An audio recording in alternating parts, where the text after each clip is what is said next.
Welcome to The Free Will Show, a podcast that provides a beginner-friendly introduction to free will while also exploring cutting-edge developments on the topic. I'm Taylor Sear. And I'm Matt Flummer. In this episode, we talk with neuroscientist Peter Ulric Tse about the neural basis for free will. We cover topics such as criterial causation, kinds of free will, and why he's a libertarian about free will. Thanks for listening.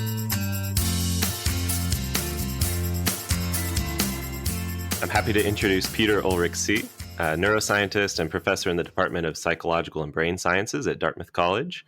Peter's the author of a book called The Neural Basis of Free Will, Criterial Causation, which was published in 2013 by MIT Press. And he's contributed to volumes on free will edited by some of our former guests like Al Mealy and Greg Caruso. Peter's also contributed to quite a bit of online media related to free will, including interviews with Closer to Truth, as well as an MOOC, a massive open online course that he created on the topic of free will. So thank you so much for joining us, Peter. Welcome to the show. Could you start by telling us and our audience a little bit about yourself, your work, and how you came to be interested in working on issues related to free will? Well, it's such a pleasure to be here, and thank you for having me on. It's a real honor. I think what you guys are doing is just fantastic. Going in depth into these issues of free will, because they're really important for individual feelings of agency and therefore for how society will proceed. All right, so I was born in the 1960s in New York City. I have a German mother from Germany and a Chinese father from Hong Kong, and grew up in a kind of, pretty much a Puerto Rican neighborhood. Actually, it's Washington Heights, which is now part of this musical in the Heights. So it's so funny to see this, this old neighborhood being lionized in that way. But, growing up in this kind of funny way with all these different cultures, I really saw differences in the effects of cultures on how individuals unfolded. And some cultures really provided certain kinds of scaffolding for the development of certain kinds of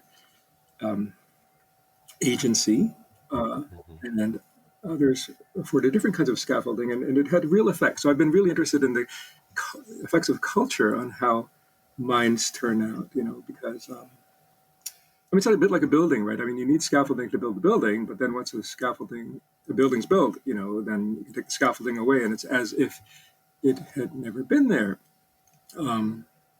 So, for example, having a Chinese father, there was a lot of, implicit training. A lot of this happened at the dinner table, like questions like, what is stronger, a tree or grass? And we're like, I don't know, tree? Well, what breaks in a hurricane? And you're like, oh, okay, grass? Well, you think about it. And then I had this, German mother who was just an incredible mom. Thanks, Mom. She took us to all the museums in the 60s and 70s. All the museums were free. And I practically grew up in the Museum of Natural History, and that was the scaffolding that she offered. Mm-hmm. But, my parents would really disagree coming from these pretty radically different cultures. And some of it had to do with free will, right? So one example would be, my father being kind of a tiger father would come home, and I'm age 3 or 4. And he's like, my son must learn the violin, and my mother's like, yeah, Peter, do you want to learn the violin? I'm like, no, you can't make me. I hate the violin, And then he says, why did you ask him? What did you ask him if he wants to brush his teeth?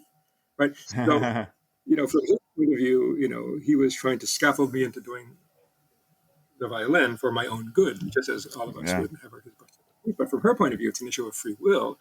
And of course, I was a horrible child who played them against each other. And so I didn't end up playing the violin. I wish my father had won that one. Anyway, I guess the next sort of big impactful thing that happened was when, at the end of 5th grade, we moved from Manhattan to Long Island. And it was really rough. We went from a very, mostly Puerto Rican, but, Manhattan has everything, to an all-white area. And I had to deal for the first time with racism and kids throwing rocks at me and spitting on me. And I got into tons of fights. And again, I saw real differences in cultures, but then, the Jewish kids were very different. They said, you want to go home and play Risk? And I thought, wow, what's the difference? Why are these kids so different? And I kind of got adopted almost by the Jewish kids on Long Island and played a lot of Risk. And ever since then, I've had a real sort of affection for Jewish culture. But I was a very nerdy kind of kid. I got really into comic books and have to admit, I went even to a Trekkie convention at 13, and I met Bones. I mean, I Nice. was I was kind of a beta nerd. I was sort of the beta nerd who was a member of the Alpha Nerds exobiology club. And Okay. and I don't know, like most of the boys were doing things like trading Tom Seaver baseball cards, and I just had no interest in that. I was kind of a weird kid, and then they'd say, and I say, I wonder if aliens have heads. Why do aliens have to have heads? And that's the kind of thing. But anyway, my initial loves, I guess, were math and science and physics. Mhm. And then at 16, I had a very transformational experience in that I went to Hampshire College for what was called Hampshire College Summer Studies in Mathematics. And the National Science Foundation at that time, this would be 1979, I think, um, kind of brought together 50 or 60 of the top math students in the country to kind of just brainstorm and learn math. And I don't know, for the first time, I met people who were kind of like me. Mm. And Yeah. I kind of found my tribe, and I just talked endlessly with people, sort of coming of age in every possible way. And, there was one student, Julie Arringer. I mean, she's gone on to become a geneticist. But, we would ask each other questions like, how can I lift my arm? What's behind this? Like, how can this, and what counts as being part of me? Is it that over which I exercise volitional control? Well, what if I could exercise volitional control over that tree? Would that be part of me? And, what about a hammer? I can kind of exercise volitional control over the hammer. Is that part of me or not? I mean, so that, but you're coming into these questions as a young mind with no, I don't know, blinded by any formalisms. Mhm. And another student then, Lisa Randall, she went on to become a physicist. But together in our senior year of high school, we read Gödel Escher Bach, and that book was very transformative. I came across ideas through that book and conversations with her and others, ideas of self-reference, incompleteness, Mhm. grouping. What is a cause? What is and I went to Dartmouth and I became a physics and math major initially, and I had a mentor, Joe Harris, who introduced me to atomic physics and then quantum theory, and I got totally lost into quantum theory. And it really just blew my mind, and I didn't understand what it meant. Does this formalism talk about, so there's a Schrodinger equation. Is it really about the evolution of our knowledge, the probabilities, or is it describing something ontological, some kind of uncertainty or indeterminism in reality? And so my Mhm. advisor, Joe Harris, introduced me then to, this experiment, the Einstein-Podolsky-Rosen experiment, because Einstein completely rejected the idea that reality was indeterministic or in any sense uncertain. And he came up with this experiment um, kind of to show the absurdity of quantum theory. And then, Joe introduced me to the Bell inequalities, which basically laid out a way to test this. So basically, and then when I was a junior or a senior, there was a French scientist called Alain Aspect who actually went and tested these so-called Bell inequalities and showed that reality had to be non-local, which was mind-blowing. Mm. That events that have they might be at the other ends of the universe, if they have interacted in the past, can be correlated in ways that seem to violate any notion of locality or Mhm. Yeah. defined variables. So this then led, in, I guess, in my senior year to a kind of, getting more and more into philosophy, actually. And Joe introduced me to another professor, Nancy Frankenberry, who was really to process philosophy, and they guided me toward. So process philosophy is what Alfred Wharton and Arthur Whitehead did after the Principia Mathematica, and he kind of followed the work of Leibniz. It's kind of complicated, but they sent me to a conference, and it was a conference on process philosophy and indeterminism at Claremont College, led by Cobb and Griffins. And there I met these people who really affected me. One was Ilya Prigogine, a chemist, and the other was David Bohm, a physicist, and there were many others. And just hearing these two people duke it out, about indeterminism and what's the nature of reality, and to meet them in person had a huge effect on me. And I kind of decided I had to leave academia and just went off. I graduated, and around that time I spent some time, a few months on a boat in Alaska, and then I was in a monastery for a while. Then I eventually ended up becoming a school teacher in Nepal, teaching little kids, science. And that's when I feel like my education really began, after Dartmouth. And just reading like crazy. I read lots of philosophy, lots of economics, everything.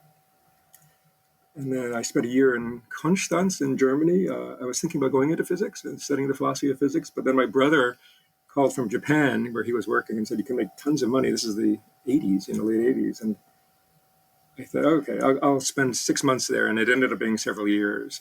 I got tied into the whole money-making thing, and worked at a place called Kobe Steel. And then the Japanese market crashed. And, a couple of really crazy things happened. But one of them was that people were committing suicide. And I witnessed a couple of these, and this really affected me deeply, like PTSD level. So I got to get out of here. And I was probably 29 at that point, and I thought, okay, I made all this money. What am I going to do? And I said, I'm going to go back into academia. But then the question was, what? I had this, I was kind of too old to make any mark in physics. And I said, it's the brain sciences. So I went to night school at Harvard, and then kind of made my own luck and got into a lab and went to grad school. I mean, I kind of bristle against this luck argument that says, because so often you make your own luck in life, right? So I went in and made it such that I basically volunteered in these labs, and then eventually got in as a grad student. And I was greatly affected by my mentors in grad school, Patrick Cavanaugh and Ken Nakayama, who were focused entirely on consciousness and a kind of phenomenology, which I had only previously come across in philosophy, in the work of, say, Husserl and Merleau-Ponty and Sartre and so forth. Here it was a science of phenomenology, to really look at how consciousness works, behaviorally. And after that, I went to the Max Planck for 3 years to work with monkeys with the goal of trying to understand the neural basis of consciousness. And that was a very hard experience because the director of the lab, Nikos Logothetis, was sort of this Captain Ahab figure after this Moby Dick, which is the neural basis of consciousness. And that kind of militant science and working with monkeys really was very, very hard for me because I really felt for the monkeys, and yet sponsored or supported that kind of research in the sense that brains don't grow on brain trees, right? They grow in animals. And to understand that, you have to look at animals. But I couldn't hack it. And I decided to move into human work, human MRI. And then I guess the last thing about my own path towards interest in free will came from having children. Yeah. Initially I had all these great ideas about how I would cause my children to be, these perfect little beings, and they have their own agenda, right? Yeah. I thought a lot about this, and I kind of realized that a lot of the causation I did have control over was maybe affecting the parameters of their existence. So a key decision was getting rid of the TV, which initially I found very hard myself because I was addicted to the news. But once you change the parameters, it has all these downstream effects, like playing multiplayer games, playing outside. And so I came to realize through having children the importance of causation via changing parameters, as opposed to being impactful in any kind of localistic sense. All right, I'll stop there. That's fascinating. Yeah. Thanks. We've interviewed mostly philosophers, and it's just this season that we've started to interview some scientists. And you've told us a lot about your story as a neuroscientist, and how you came to be interested in working in philosophy. But now you're actually doing some philosophy and you're working with philosophers. So can you tell us a little bit about, like, professionally, how you started to work with philosophers and actually write some of your work that's more philosophical? Well, I don't really, buy the distinction between philosophy and science. I think that if you're a truth seeker, then you're going to go for the truth. And I suppose, philosophy and science emphasize different aspects of truth. So, science emphasizes the correspondence notion of truth because we're trying to create a model that ideally would correspond with reality. And so the greatest weapon of science would be countervailing evidence, right? Falsification. Like if I say if it's raining, according to my model, it's raining, and then I look outside, it's not raining. Well, that, kind of puts an end to that model. Yeah. Whereas philosophy emphasizes the coherence notion of truth, that ideas have to be consistent with their premises and so forth. And so probably the best weapon of philosophy would then be showing logical inconsistency. So something like a reductio ad absurdum would be pretty deadly. And there are other notions of truth, like the pragmatic notion of truth. Whatever works works. Like if your dowsing rod seems to find water, even though it's not finding it for the reasons you think it is, it works, so it's fine for you. But these three notions of truth are all, I think, inseparable, and they're not mutually incompatible. I think they're mutually reinforcing. So I think at least when it comes to issues of volition and consciousness, you have to learn both the science and the philosophy if you want to make any headway. Yeah, and so I never gave up my love of philosophy, and sometimes it really led almost to crises. I mean, I was reading Jaegwon Kim, probably, I don't know, 2004, 5, 6, 7, and it really, really got to me. I thought, if this is correct, then there is no higher level causation. It's all illusory. There's no genetic causation. It all boils down to just quark on quark causation. If you want, I can go into what the exclusion argument is. But but I'm a person who always kind of wants to meet the people behind ideas. And so I wrote him, and anyway, he was very kind, and he answered. I spent a day with him probably, I don't know, sometime in 2008 or so, and said, if you're right, then everything boils down to causation of particles upon particles. And he said, look, you need to relax. You need to calm down because, and this was amazing to me because this is the first time I had met a philosopher who said this. He said, in a way, I have to be wrong because there is no easy way for me to account for qualia within the physicalist worldview that my argument is built upon, and therefore, and then he said, but it's up to you people, neuroscientists, to find out how it's wrong. Anyway, I was very impressed with his kindness and also his modesty. This led later, I don't know, 2010, 11, to getting a subaward from Al Mealy's Templeton grant. And then the social psychologist Talia Wheatley and the philosophers Walter Sinnott Armstrong and Adina Roskis, who were all at Dartmouth at the time. Walter's now at Duke. And our students, said, look, let's redo a lot of the Libet stuff and really try to figure out whether this so-called readiness potential is what people worry about, namely people thinking that it's the real cause of an action as opposed to the feeling that you have caused it. Yeah, and then through Al Mealy's group, I got to meet all kinds of philosophers, including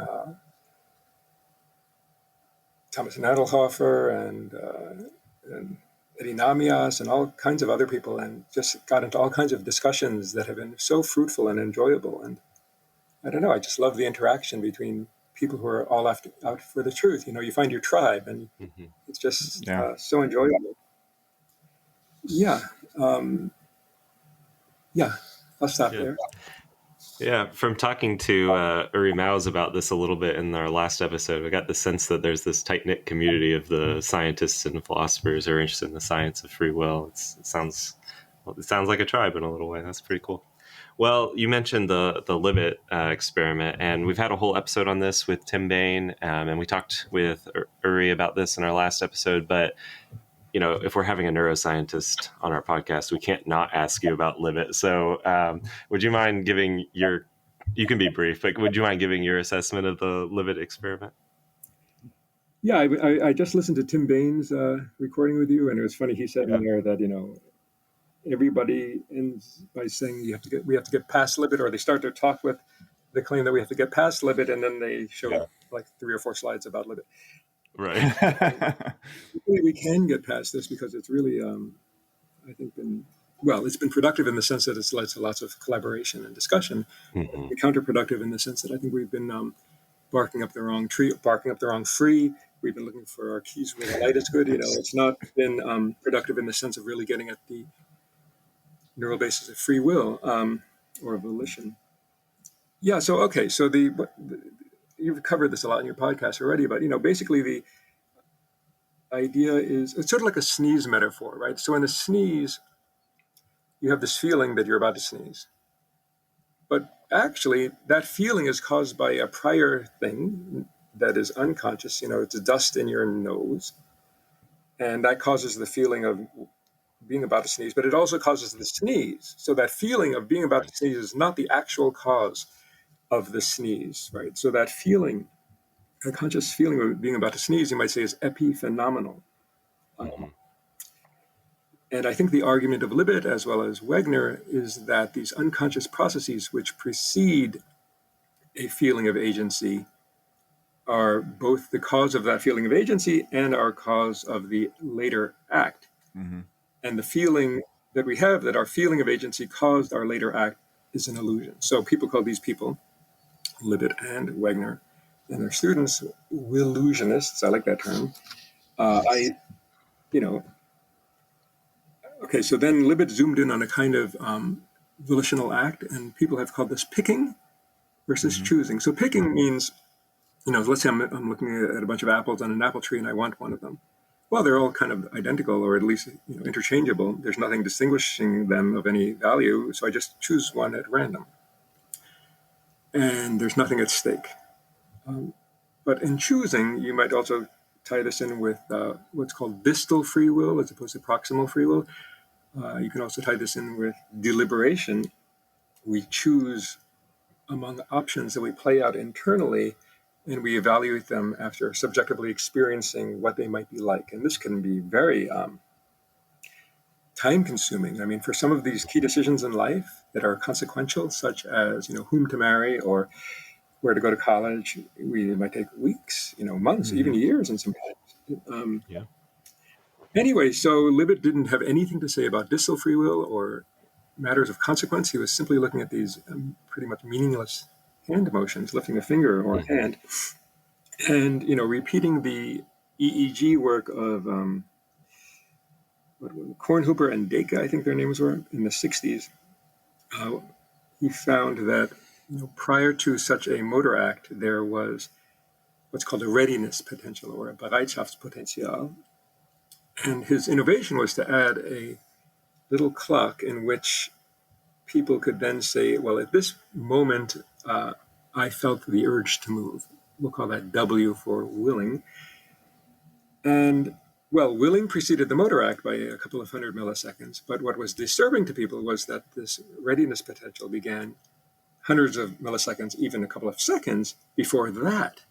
So on the sneeze metaphor, the dust in the nose is the real cause, right? So this readiness potential is because it precedes the act of willing and it precedes the later act, the motor act.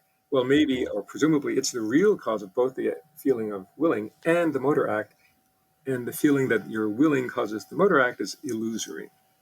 Now, I think a lot of people have argued that that whole framework is kind of naive in a way. I mean, there's lots of instances in causation where something happens and then something later happens, and then there's an action, and we don't attribute causal power solely to the second thing. Let me give you a concrete example. So, a pitcher pitches a baseball, and then the baseball hitter hits the baseball, and you get a home run. Okay, so of course, proximally the hitter, the batter, is the cause of the home run.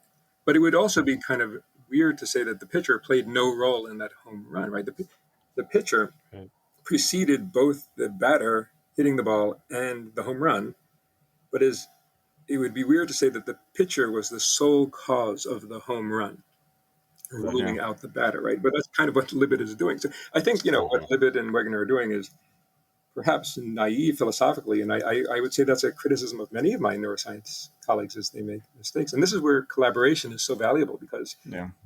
people like Adina and Walter and other philosophers will nail you to the wall if you're being logically incoherent, which I love, Mhm. But the same sort of thing has now happened. There was a paper in 2008 by I think Soon and John Dylan Haynes and somebody, and they said, well, even 10 seconds before the decision or action, to go left or right, say, we can see brain activity that allows us to decode, at whatever 60% accuracy, what they will do. And the popular press runs with this and says, oh, well, your brain makes up its mind before you do, and you have no causal efficacy at all. And by you, they presumably mean your consciousness. And it's for example, I can predict with incredibly high accuracy that tonight, you guys will be asleep at 3:47 a.m.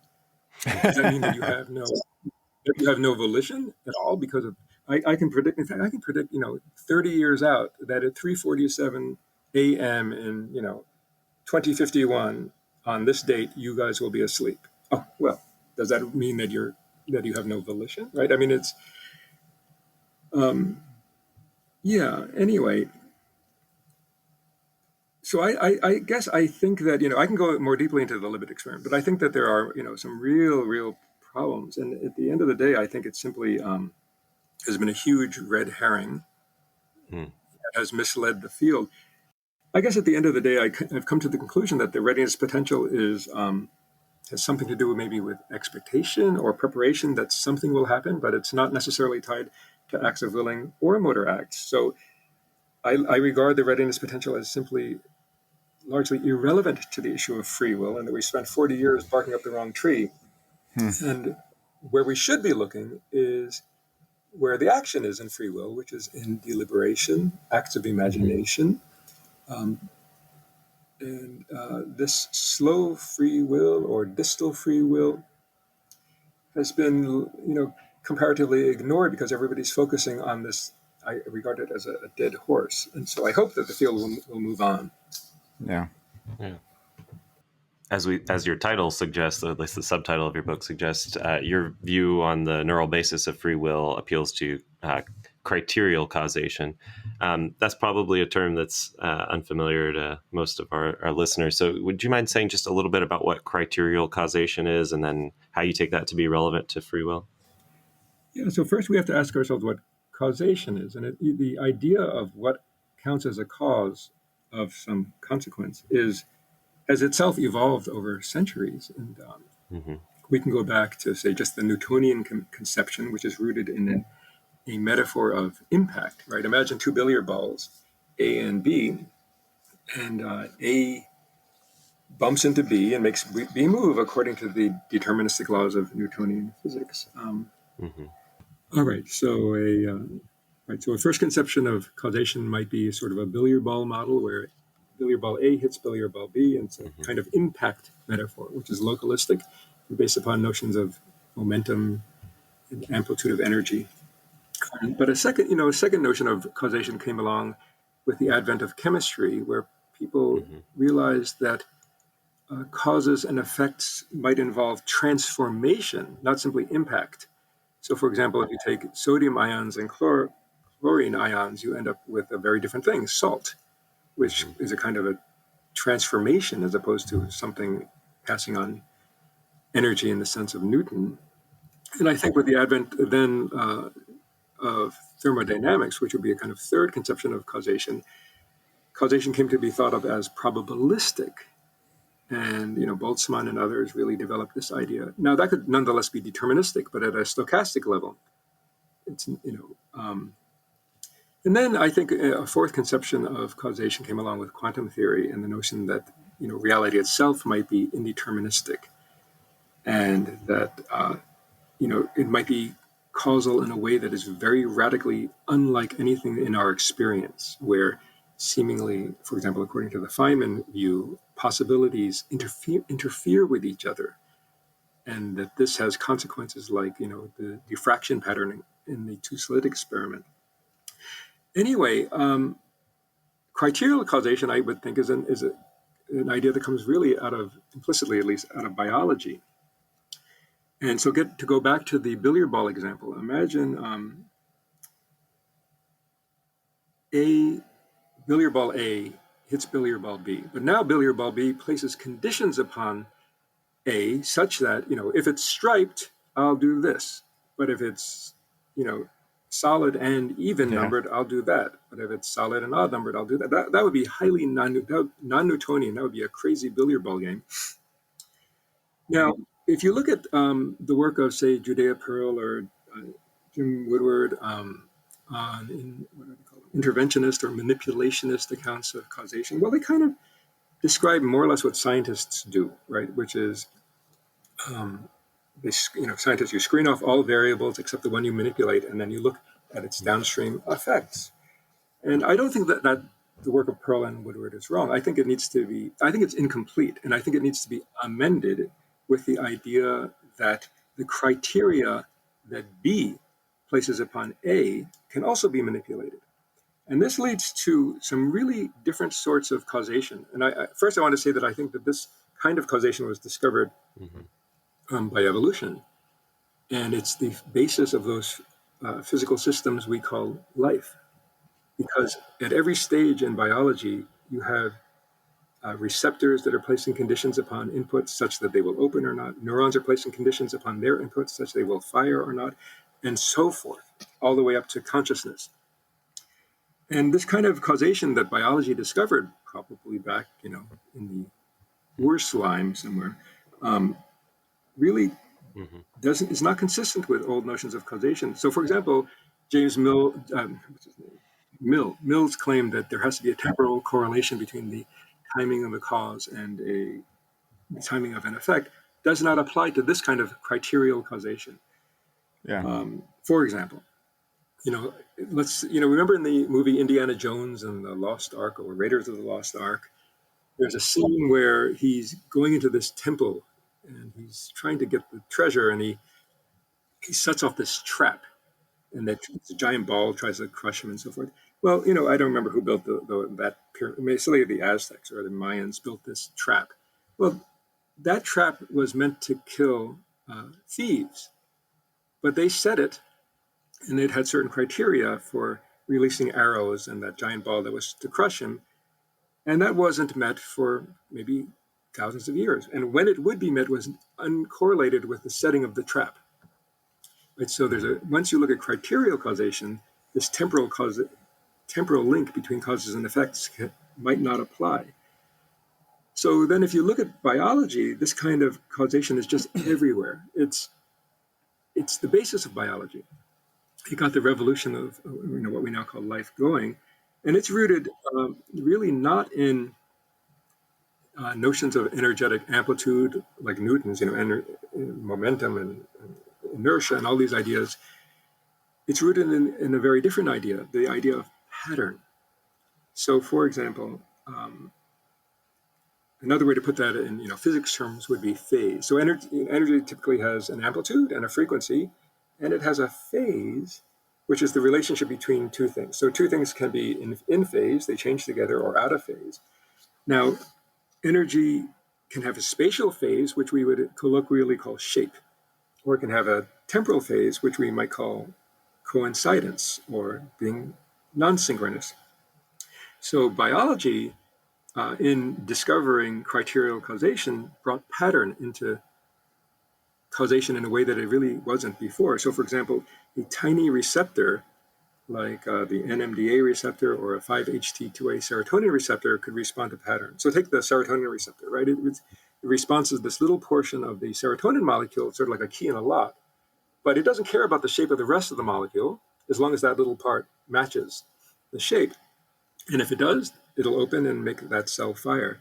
Well, it turns out, weirdly, that there's lots of chemicals in nature that mimic that. And now we call those the hallucinogens, right? So what that criterial causation does is it sets up an equivalence class of all kinds of molecules. The only key criterion being that it has some part of it that meets that shape, that key and lock shape, which will then trigger the firing of that neuron. And so phase relationships turn out to be really fundamental to causation in all of biology, but I would say especially in the brain. Now, my neuroscientific colleagues, I think most of them actually are themselves blinded by the Newtonian metaphor, and they tend to think of a firing or an action potential of a neuron bumping into or triggering the action potential of the next neuron, and you have these sort of cascades of action potentials triggering action potentials, which is like a billiard ball hitting a billiard ball hitting a billiard ball. But in fact, the neural code, it's not wrong. Again, it's incomplete. Really, the neural code is not just that, because neurons are not simply causing each other to fire. They're reprogramming each other's criteria for future firing. And that might be a form of silent information transmission. Let me give you an example. So when you're talking, you need energy passing through the system, but you also need filtering, right? So if I were to only measure what's coming off your vocal cords, the energy in the system, I would get In addition, I need to measure what changes that into words is the filtering imposed by your mouth. But if I only measured the filtering of your moving mouth, I would get this, which is totally silent, right? You need both. It's sort of like the yang and the yin of causation. And I think many philosophers, and definitely many neuroscientists, are focused on one kind of causation, which would be this implicit billiard ball metaphor. But in fact, the sort of yin of causation is these parameters that are set up prior to any event coming along. Well, I wanted to also ask about your libertarianism, since we've talked about this, talked about arguments for incompatibilism and different libertarian views of free will in earlier episodes. So longtime listeners will know libertarianism is the conjunction of two theses: one, that we have free will, and two, that it's incompatible with determinism. And you've already said a little bit about why you think determinism would take away genuine options or alternative possibilities, right? Because it would preclude other ways that the world could go, holding fixed the past and the laws. So if you want to say a little bit about this, maybe you can, like why you think free will does require indeterminacy. And then maybe if we have time, if you have time, you could tell us a little bit about, in your book and other places, you've talked about amplification from micro level indeterminacy up to the level of agency, the macro level. So this is sort of an open invitation for you to say whatever you want about any of that. Yeah, okay. Well, so, I had read lots of arguments against compatibilism. I mean, consequence argument and some of these manipulation arguments. But the one that, again, really hit me, and this one hit me first, was the exclusion argument of Jaegwon Kim. And I know, other philosophers, philosophers I've talked to have been dismissive of it. For me, it's very potent. So, there's different expressions of it, but you can almost express it as a syllogism.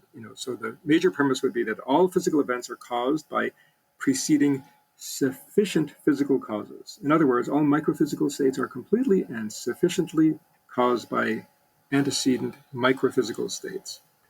And the minor premise would be mental events are realized in physical events. So in other words, mental events are realized in and determined by underlying microphysical states. Now, if you accept those premises, the conclusion is that physical events that realize mental events have preceding sufficient physical causes at the microscopic level. In other words, mental events are not causal, even if they appear to be, because particle-on-particle causation is a sufficient account of how events unfold, and there's therefore no causal work left for mental events to do. So all causation boils down to particle-on-particle causation, which is a level where mental and moral descriptions just don't apply. And that's true for everything at the macroscopic level. There's no true neural causation is epiphenomenal, institutional causation is epiphenomenal, genetic causation is epiphenomenal, right? So how do you take this on? This is what really led me to this, crisis where I had to track down Jaegwon Kim and ask him, because if that is correct and all causation boils down to the microscopic quantum, whatever is down there at the rootmost level, type of causation, then everything is epiphenomenal. So, if determinism is the case, then I think the exclusion argument holds, because the cause of time one is sufficient to cause time two. Only if indeterminism is the case, then I think the exclusion argument does not hold, because a single cause might turn out this way or might turn out that way because there's multiple possibilities of outcome, and therefore it's not a sufficient cause of any of those outcomes. So I think only under indeterminism does the exclusion argument not hold, or that under determinism it does hold. So only under indeterminism do you get the possibility of mental causation or volitional mental causation, free will, or moral responsibility, right?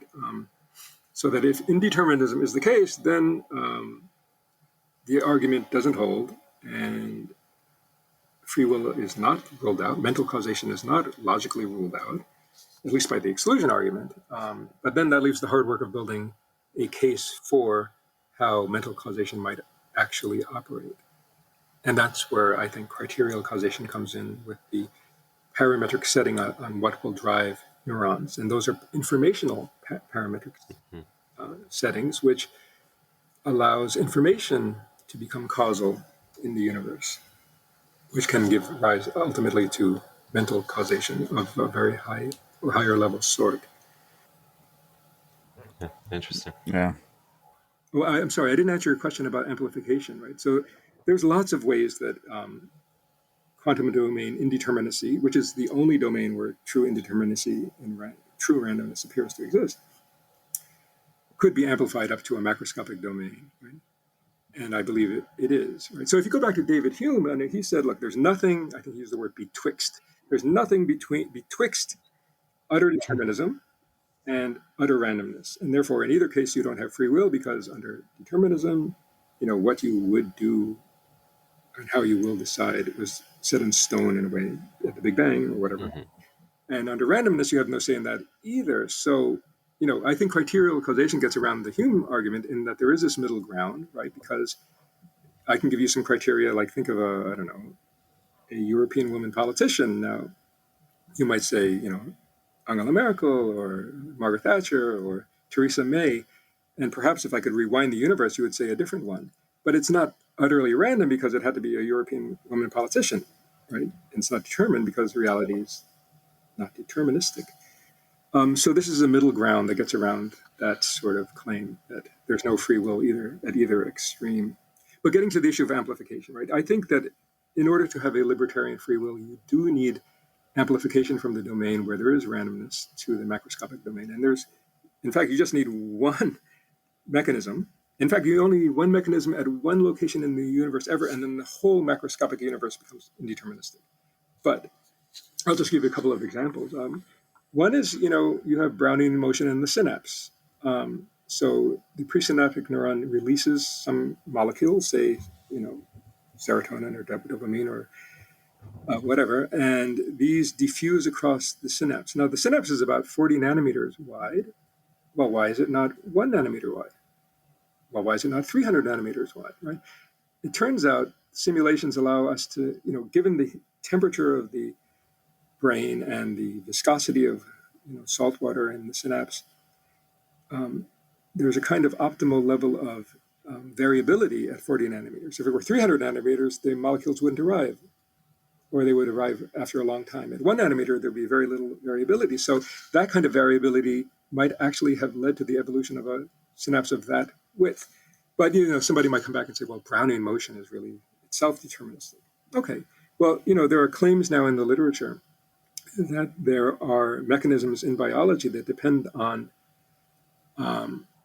quantum domain effects. One is photosynthesis, and another is how birds have sensitivity to the magnetic field. So in the bird retina, there's a protein called Cry4. It's a class of proteins that seems to depend on, entanglement. And in my MOOC, I get into some of how that might work.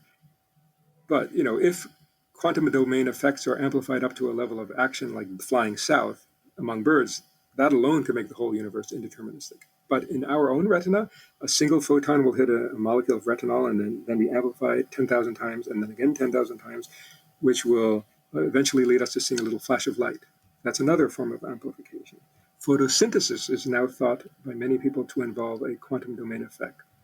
And in reality, reality is fundamentally a quantum reality.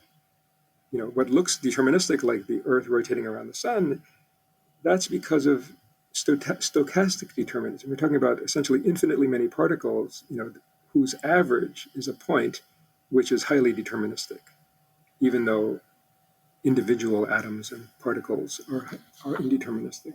And one final example would be that magnesium ion I talked about in the NMDA receptor, whose leaving that pore is itself a quantum domain effect. Where do you think that there will be interesting developments, or what areas of science do you think would be most fruitful for philosophers interested in free will to explore?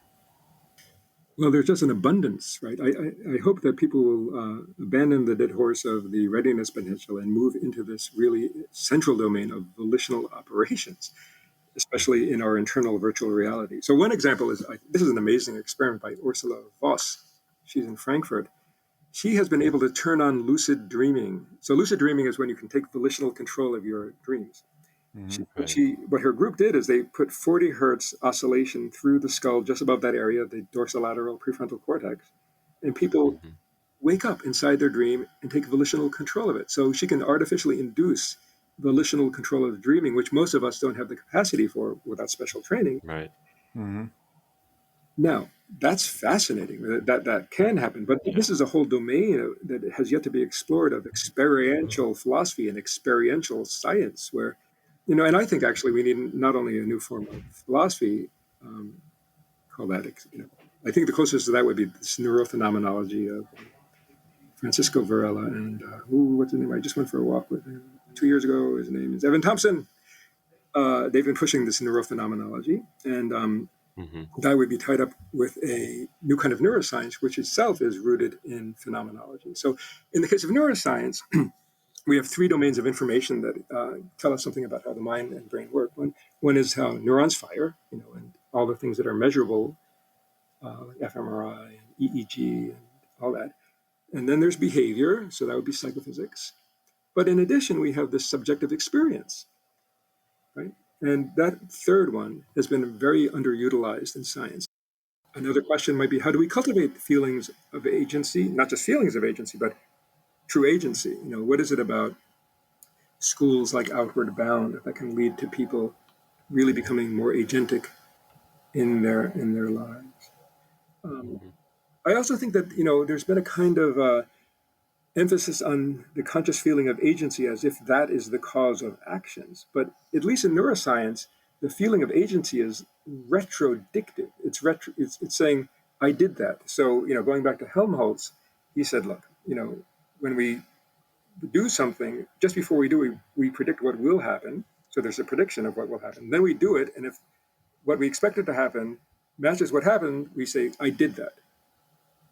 And he called that the corollary discharge or efference copy model. And that's all over the brain. And that might be in part what breaks down schizophrenia, where they actually self-vocalize and then say, I didn't do that.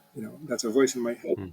But that has nothing to do with the future, right? That's saying, I did that. So that feeling of agency is about the past. Now, why would anything about the past be causal of something that happened in the future? It wouldn't. And yet, where the real action is in terms of agency, namely these volitional operations, playing things out, deliberation, that might not be associated with a feeling of, I did that.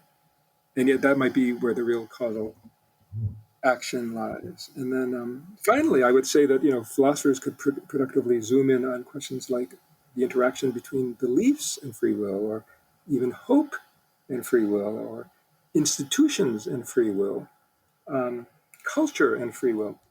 Let me give you an example with hope, right? So there was this experiment, a horrible experiment carried out at Hopkins in the 50s by a guy named C.P. Richter. And he put rats into a barrel of water. And the question was how long they would take before they drowned. And they had a little thing measuring their heart on, I think, their ear. And what they were measuring was how long it takes the rat to drown. And it might have been 4 minutes. But one time the technician forgot to put the little clip on the ear, and came back, took the rat out, and put the clip on, and put the rat back. And that rat swam for over 3 days, right? It's like a different rat. It's very hard to look at those data and not anthropomorphize that rat, that it had hope that it might be rescued again. I know in science we're not supposed to do that, but it's very hard in this case not to do that. Something about that very simple act of taking the rat out once altered the rat such that it did not give up. And it's horrible that that rat eventually did drown, but can we intervene in people in that way such that they will become more hopeful? So after I wrote my book, I probably got, I'm not kidding, a few hundred emails, where people from all around the world were thanking me that, I had read books, illusionist books, and there's no limit to them, Gazzaniga, Sam Harris, Wegner, that there's free will, that there is no free will, it's all an illusion. And they thank me, I was suicidal. I had lost all hope, and thank you so much, for giving me hope. So I think that a lot of these illusionist people are actually causing great damage in society. And that's why, even though I'm, this lab person, I said, okay, I'm going to start speaking more about this because I think it matters. And that's why I made that MOOC. Whereas my book was very technical, the MOOC was meant to be for the public. And so I hope some of you will go and watch it. Yeah. Well, thanks so much, Peter. Is there any one place, like a website, or maybe your book, or maybe the MOOC that we've referred to? Is there anywhere that listeners can go to follow your work? Yeah, you can just Google my name, Peter Tse, and go to my webpage, my personal webpage, and then there's a tab there called Research, and under that is a sublink to Free Will, which connects to MOOC and some other videos I have made. There's the book on the neural code, the 2013 book, The Neural Basis of Free Will, which is pretty technical, meant for philosophers and neuroscientists. I'm writing a new book that's zooming in on this issue of free will as rooted in the imagination. And that book will be called Free Imagination. And that really looks at these issues of, the second order free will that we have to self-transform. And the first order free will we have in common with other animals, like a tiger, to envision possibilities. And then I zoom in on how that might have evolved and what might have changed in the brain to afford that. So that book will come out, I don't know, this year or next year, and that will also be available. All right. Thanks. Very cool. Well, my pleasure. It's been so nice talking with you. I hope it's been a real pleasure. And I admire what you guys are doing. It's just great. Thanks so much for saying that. Thank you. Well, thanks again, Peter, and thanks for everybody for listening. Our next episode, we will talk about monkeys and free will, and our guest will be neuroscientist and philosopher Adina Roskis, who is the Hellman Family Distinguished Professor at Dartmouth College.